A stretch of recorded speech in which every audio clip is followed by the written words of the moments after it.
Kannada cinema ರಂಗದಲ್ಲಿ ಇವರದೇ ಅಂತ ರೀತಿಯಲ್ಲಿ ಛಾಪನ್ನು ಮೂಡಿಸಿ ಸಾಕಷ್ಟು ಹೆಸರು ಮಾಡಿರೋದಂಥ ಅತಿ ದೊಡ್ಡ ಕಲಾವಿದ ಅಂತಂದರೆ ಅದು ಚಿತ್ರಶಣೆ ಅಂತಲೇ ಹೇಳ್ಬೋದು. ಇನ್ನೊಂದು ಚಿತ್ರಶಣೆಯವರು ಕನ್ನಡ ಚಿತ್ರರಂಗದಲ್ಲಿ ಸಾಕಷ್ಟು ಹೆಸರು ಮಾಡಿದಂಥ ಇವರು ಈಗ ಇನ್ನಿಲ್ಲ ಅಥವಾ ನೆನಪಾಗಿ ಉಳಿದಿರೋದು ನಿಜಕ್ಕೂ ಕೂಡ ಒಂದು ಆ ರೀತಿ ಆಘಾತಕಾರಿ ಸುದ್ದಿ ಅಂತಲೂ ಕೂಡ ಹೇಳ್ಬೋದು. ಇನ್ನು ಚಿತ್ರಶಣೆಯವರು ಸುಮಾರು ರಂಗಭೂಮಿ ಕಲಾವಿದೆಯಾಗಿ ಮತ್ತು ಸೀರಿಯಲ್ ರಂಗದಲ್ಲಿ ಮತ್ತು ಸಿನಿಮಾ ರಂಗದಲ್ಲೂ ಕೂಡ ಅತಿ ಹೆಚ್ಚಾಗಿ ಕಾಣಿಸಿಕೊಂಡಿದ್ದಂಥ ಅದ್ಭುತವಾದಂಥ ನಟಿ.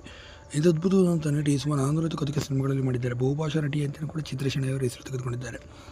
ನೀವು ಗಮನಿಸಬಹುದು, ಸುಮಾರು 12 ವರ್ಷಗಳಿಂದ ಕೂಡ ಚಿತ್ರರಂಗದಿಂದ ನೆನಪಾಗಿ ಮಾತ್ರ ಉಳಿದಿದ್ದಾರೆ. ಯಾವ ಸಿನಿಮಾ ಮತ್ತು ಸೀರಿಯಲ್ಗಳಲ್ಲೂ ಕೂಡ ಅಷ್ಟಾಗಿ ಕಾಣಿಸ್ಕೊಳ್ತಿಲ್ಲ. ಆಗೊಮ್ಮೆ ಈಗೊಮ್ಮೆ ಗೆಸ್ಟಾಗಿ ಕಾಣಿಸ್ಕೊಳ್ಳೋದು ಬಿಟ್ಟರೆ ಚಿತ್ರಶಣೆಯವರು ಎಲ್ಲೂ ಕೂಡ ಕಾಣಿಸ್ಕೊಳ್ತಿರೋದು ನಿಜಕ್ಕೂ ಕೂಡ ಒಂದು ರೀತಿ ಆಘಾತಕಾರಿ ಸುದ್ದಿಯಾಗಿದೆ. ಇದೇ ಕಾರಣಕ್ಕಾಗಿ ಚಿತ್ರಶಣೆಯವರು ಇದು ನೆನಪಾಗಿ ಮಾತ್ರ ಉಳಿದಿರುವಂಥದ್ದು. ಚಿತ್ರರಂಗದಲ್ಲಿ ಅವರದಂಥ ರೀತಿಯಲ್ಲಿ ಸಾಕಷ್ಟು ಹೆಸರು ಮಾಡಿ ಛಾಪನ್ನು ಮೂಡಿಸಿರುವಂಥ ಚಿತ್ರಶಣೆಯವರು ಇತ್ತೀಚೆಗೆ ಒಂದು ಯೂಟ್ಯೂಬ್ ಮಾಧ್ಯಮದಲ್ಲಿ ಒಂದು ಪ್ರಶ್ನೆ ಕೇಳಿದ್ದಕ್ಕೆ ಆ ಸಂದರ್ಭದಲ್ಲಿ ಅವರು ಉತ್ತರವನ್ನು ಕೂಡ ಕೊಟ್ಟಿದ್ದಾರೆ. ಇತ್ತೀಚೆಗೆ ಎಲ್ಲರೂ ಕೂಡ ಪ್ಯಾನ್ ಇಂಡಿಯಾ ಸಿನಿಮಾಗಳು ಅಂತ ಮಾಡ್ತಾರೆ. ನಮ್ಮಂಥ ಹಿರಿಯ ಕಲಾವಿದರಿಗೆ ಯಾರು ಕೂಡ ಈಗ ಬೆಲೆ ಕೊಡೋದೇ ಇಲ್ಲ. ನಾನು ನಾಯಕಿಯಾಗಿ ಸಿನಿಮಾ ರಂಗಕ್ಕೆ ಬಂದಂಥವಳು. ಈಗ ನನಗೆ ಕೂಡ ಅವಕಾಶಗಳಿಲ್ಲದೆ ಸ್ವಂತ ಉದ್ಯಮವನ್ನು ಮಾಡಿಕೊಂಡಿದ್ದೇನೆ.